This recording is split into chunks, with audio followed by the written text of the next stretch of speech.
మనం ఆహ్వానించి ఆంధ్రప్రదేశ్ శాఖ మంత్రులు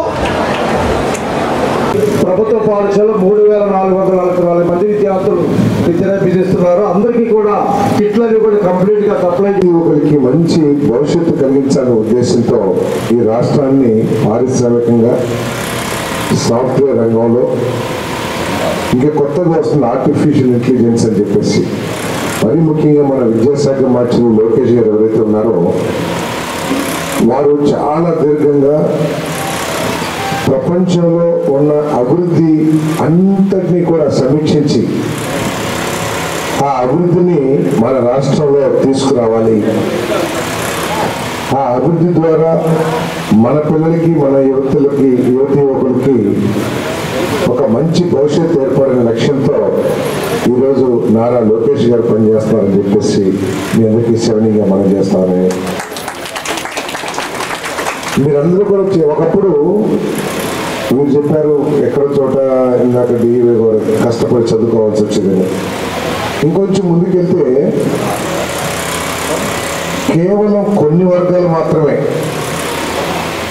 ఆర్థికంగా బలంగా ఉన్న వర్గాలకు మాత్రమే ఈ చదువుకునే అవకాశం అని చెప్పేసి సమాజంలో ఒక భావన ఉండేది.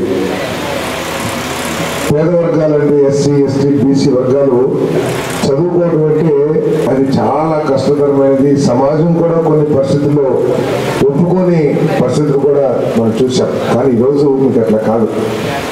మన తల్లిదండ్రుల ఆర్థిక పరిస్థితి ఏమైనా కానివ్వండి, మన సామాజిక పరిస్థితి ఏమైనా కానివ్వండి, మీరు చదువుకోవాలంటే మీరు ఏం చదువుకోవాలంటే అది చదివించే బాధ్యత ప్రభుత్వం తీసుకుందని చెప్పేసి దానికి మనం చేస్తాము. ప్రైవేట్ స్కూల్లో చదివిస్తానికి ఇష్టపడుతున్నా, మన ప్రైవేట్ కాన్వెంట్లోనే చదివించాలనుకుంటున్నారు. దానికి ఏంటో కారణం మనం ఎక్కాల్సిన అవసరం ఉంది. అది ఎత్తినప్పుడు ఈ ప్రభుత్వ పాఠశాలలో చదువుకుంటే వారి కుటుంబం యొక్క ఆర్థిక పరిస్థితి కూడా మెరుగవుతుంది. దాన్ని మెరుగుపరచడం కోసం మనం కష్టపడాలి.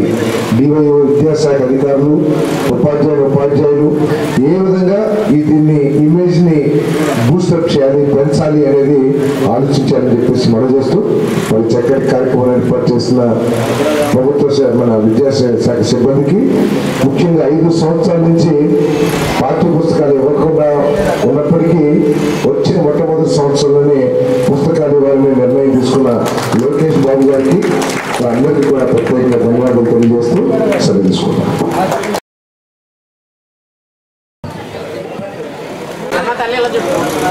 సో ఎండూరు వారికి, మామల వారికి